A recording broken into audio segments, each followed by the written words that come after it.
अमनप्रीत जी, राधे राधे महाराज जी। महाराज जी, आप कह रहे हैं कि आप समझते हैं कि हम जो मानते हैं वो हमारे जीवन जीने के तरीके में झलकना चाहिए ताकि हम जी सकें, वह बन सके। लेकिन जब मैं नाम जप यहाँ ध्यान करती हूँ तो महाराज जी बाहरी वातावरण से महाराज जी कह रहे हैं कि आकर्षित हो जाते हैं, फिर टाल मटोल करने लग जाते हैं। फिर ये अनुशासन कैसे धारण करें महाराज जी? सत्संग सुनते रहिए, लक्ष्य दृढ़ हो जाए तो अनुशासन हम मन पर कर सकते हैं। जब तक हमें लक्ष्य नहीं बनेगा तब तक बात नहीं होती। लक्ष्य बन जाए, हमारा लक्ष्य बन जाए परमात्मा प्राप्ति, तो फिर हम प्रलोभनों में नहीं फंसेंगे। नहीं, इतना आकर्षण संसार में है, इतना आकर्षण है कि लगता है भगवान तो कल मिल ही जाएंगे। हम भगवान को कल के लिए टाल देते हैं और भोगों को वर्तमान में भोगना चाहते हैं, जबकि हमें भोगों को कल के लिए टाल देना चाहिए और आज भगवान के लिए।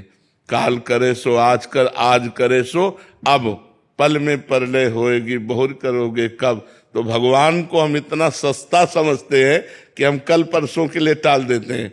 और जबकि सोचो, जिसकी कृति में इतना आकर्षण है, प्रकृति है ना, कृति माने रचना, जिसकी रचना में इतना आकर्षण है, वो स्वयं कितना सुंदर होगा, वो स्वयं कितना आकर्षणकारी होगा। अगर वो एक झलक दिखा दे तो हम बावरे बन जाए, पर वो भी पर्दे में है। कभी कभी तो गुस्सा लगता है, इतना छुपे रहते हो। कोई भजन करना चाहे, थोड़ा मुस्कुरा के प्रकट हो जाए, वो पागल हो जाएगा, उसे संसार अच्छा नहीं लगेगा। कहीं लक्ष्मी में, कहीं स्त्री में, कहीं पुरुष में, कहीं न कहीं हमारा आकर्षण हो जाता है इस माया में, और फिर हम भूल जाते हैं प्रभु को। प्रभु कई बार जो है, प्रभु से झगड़ा भी मन करता है कि यार तुम्हारा क्या कुछ घाटा हो जाएगा क्या, भाई कुछ कमी हो जाए तो हो जाए, थोड़ा सा मुस्कुरा दो, थोड़ा सा सामने आ जाओ तो हमारा रास्ता बन जाए कि हम उसी मुस्कुराहट का ध्यान करके जी सके। अब सुन रहे हैं केवल, यही तो कठिन बात है कि भगवान सामने दिखाई नहीं देते और भोग सामने दिखाई देते। तो इसीलिए भगवान से प्रेम होना थोड़ा कठिन लग रहा है, और अगर हो जाए तो इस माया पर विजय प्राप्त कर ले जाए। अगर ये माया का पर्दा हटाकर एक बार, तो फिर जिसने एक बार देखा वो फिर और कुछ देखने लायक नहीं रहा। इतने सुंदर है श्री कृष्ण, इतने सुंदर है। एक मधुसूदन सरस्वती जी परम ब्रह्म ज्ञानी महात्मा थे, तो वो नहीं मानते थे श्री कृष्ण को। तो भक्तों ने प्रार्थना की तो दृश्य बदला। देखा यमुना का किनारा कदम्ब के नीचे, और अपने अधरों पे बंसी रखे ललित त्रिभंगी और बंक चितवन। अरे सब भूल गए ब्रह्म ज्ञान। और उन्हीं का ये श्लोक है, वंशी विभूषित करान नव नीरदाभात, पीताम्बरा दरुण बिंब फलाधरोष्ठात, पूर्णेन्दु सुंदर मुखादरविंद नेत्रात, कृष्णात किमपि परम तत्व महम न जाने। कृष्ण से भी बढ़कर कोई परम तत्व अब मैं नहीं जानता। ऐसे तो ये है, भगवान शंकर के ध्यान में प्रकट हो जाएं तो भगवान तांडव करने लगते, आनंद में मस्त होकर के शिव। ऐसे तो श्री कृष्ण सुंदर है। अब है तो सुंदर, पर हमारे नेत्र आकर्षित नहीं हो रहे। अगर वो जो रूप है उनका जरा सा झलक हो जाए तो बस हा कृष्ण, बस इतना ही निकले। अब पता नहीं कौन से दिन का वो इंतजार कर रहे हैं। देखो, हमें प्यार चाहिए, हम सबको प्यार चाहिए। आप हृदय से देखो, हम सबको प्यार चाहिए। अब हम प्रभु से प्यार पाना चाहते हैं। अब वो तो ना हमसे बोल के कह रहे हैं, उधर से उत्तर आ नहीं रहा कि भाई हम आपको प्यार करते हैं, ऐसा कुछ उत्तर आ नहीं रहा। और हम उनकी तरफ चले तो रोड़े और फेंक देंगे। ऐसे विघ्न माया डाल देगी कि हमको चलना मुश्किल हो जाए, पैर जर्जर हो जाए। तो ये बड़ी कठिन बात है। छुप कर पर्दे से वो अपने भक्तों को बहुत प्यार करते हैं, पर पता नहीं इनको पर्दा लगाने की आदत कब हटेगी। एक बार बेपर्द हो जाए तो कोई ऐसा नहीं। महापुरुष, बड़ा बड़ा ज्ञानी महापुरुष, ऐसा श्री सुखदेव जी ब्रह्म ध्यान में बैठे थे।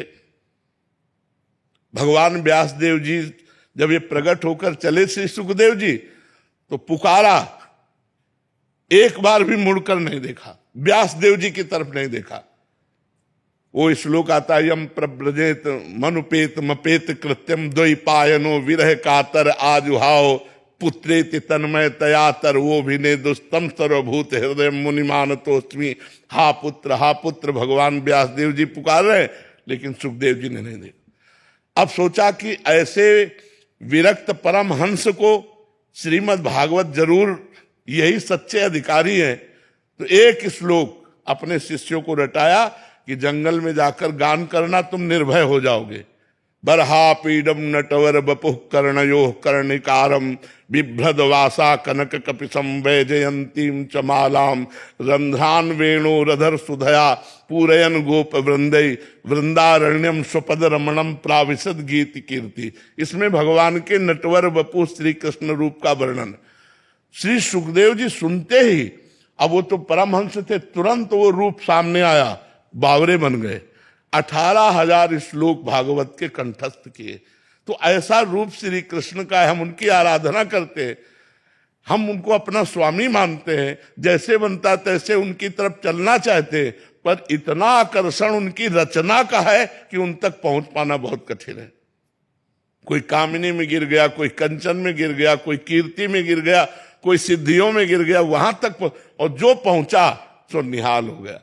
भगवान थोड़ा हमको मजबूत करना चाहते हैं, इसलिए छुपे हुए हैं, हमारे बीच में ही है, कण कण में है, तो हम में भी है, आप में भी है, सबके भी। तो भगवान का नाम हमारा प्रीतम है।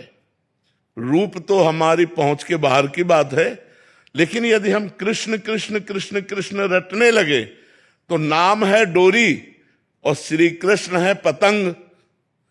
पतंगो यथा त्वाम अनुभ्राम्यमाणा, डोरी हाथ लग जाए तो पतंग जाएगी कहां? खींचो, नजदीक आ जाए, राधा राधा राधा कृष्ण कृष्ण कृष्ण, तो ये नजदीक आ जाए। इसीलिए हम नाम पर जोर देते हैं कि खूब नाम जप करो, जिससे हमारे ऊपर जो काम क्रोध लोभ का प्रभाव पड़ता है, हम उससे बचकर श्री कृष्ण की तरफ, प्रियाजू की तरफ चल पावे। नाम के बिना इस मार्ग में नहीं चला जा सकता।